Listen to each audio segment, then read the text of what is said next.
High, আমি আবার এসে গেছি দীপিকা মজুমদার দত্ত তোমাদের কাছে আরেকটা নতুন রান্না নিয়ে।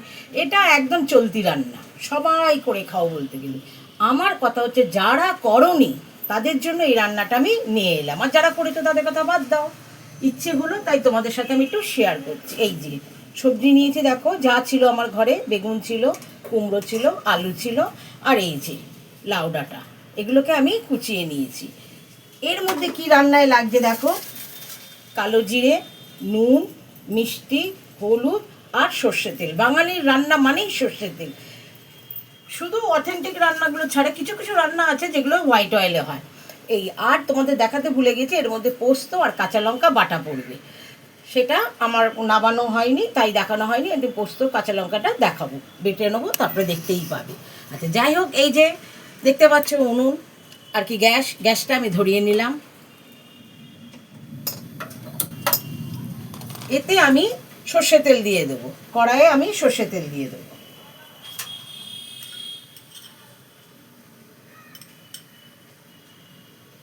কড়াইয়ে সর্ষে তেল দিয়েছি, তেলটা গরম হোক।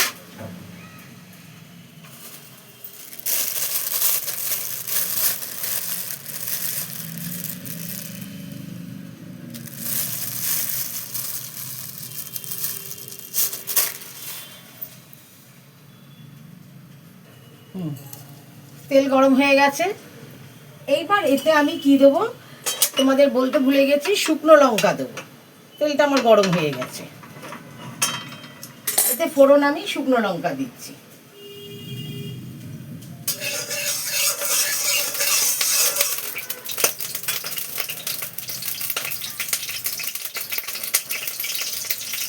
এই যে দেখো, আমি দুটো শুকনো লঙ্কা কেটে ছিঁড়ে দিয়ে দিলাম।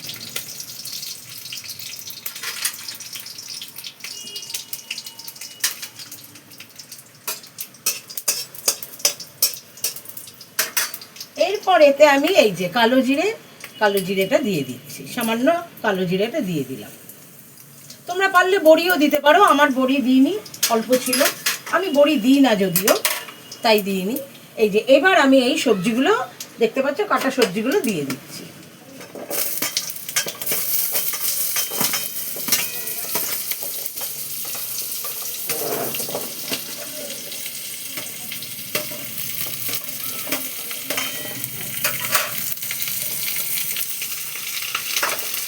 এর মধ্যে একটু সামান্য হলুদের গুঁড়ো দিচ্ছি,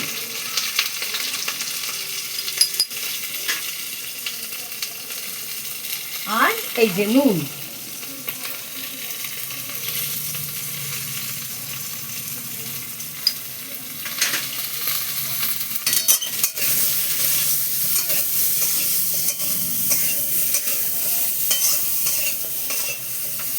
এটা একটু হালকা একটু ভাজা হলেই আমি শাকটা দিয়ে দেবো, একটুখানি ভাজা ভাজা হোক।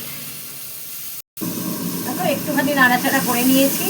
এবার আমি এতে কি দেবো, শাকটা দিয়ে দেবো। এই যে শাক কাটাটা দিয়ে দিচ্ছি, লাউ শাক এটা আমার, কচি কচি পাতাগুলো, সাথে কিছু ডাঁটাও আমি দিয়ে দিলাম। দুটো কাঁচা লঙ্কা ছিল শাকের মধ্যে, কাঁচা লঙ্কা দুটো আমি দিয়ে দিয়েছি।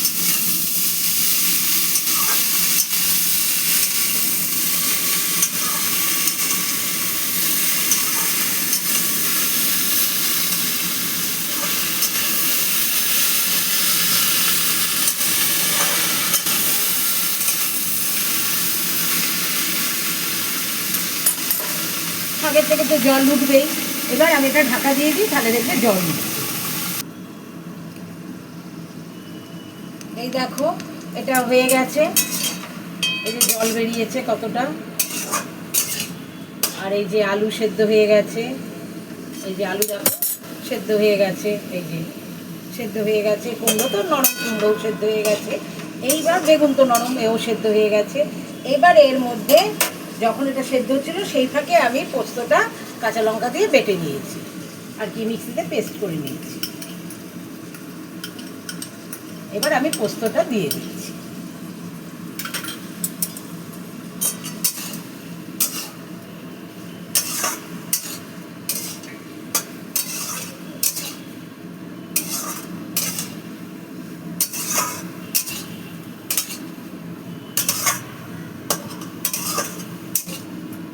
এই যে পেস্ট পোস্তটা দিয়ে একটু ভালো করে নাড়িয়ে চাড়িয়ে ভেজে নেব।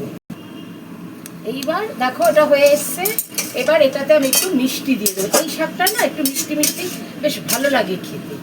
জানি না কার কিরকম লাগে, আমার তো একটু মিষ্টি দিলে বেশ ভালো লাগে। এই দেখো এটা একটু মিষ্টি দেবো, একটু মিষ্টি মিষ্টি ভালো লাগে খেতে।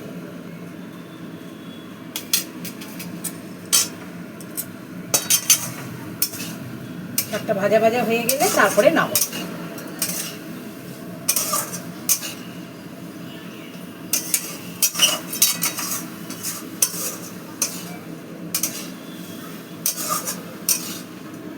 তোমাদের কুমড়ো দিয়ে লাউ পাতা ভাজা দেখিয়েছিলাম রান্নাটা, ওই তখনই আমার লাউ ডাঁটাটা বেঁচেছিল, লাউয়ের আর কি লাউ শাকটা ডগা শুদ্ধ, যার জন্য এটা আমি আজকে করলাম।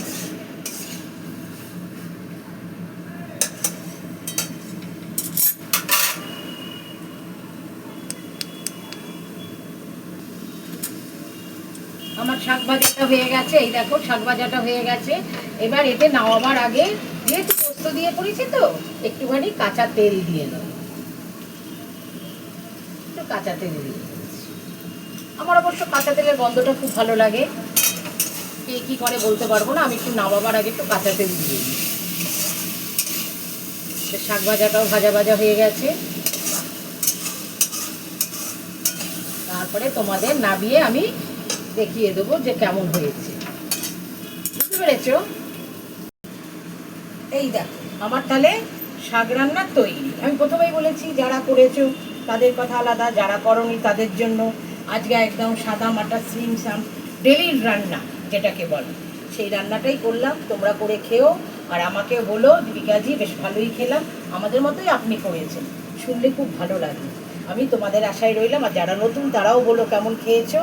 তাহলে রাখি, বাই, টেক কেয়ার।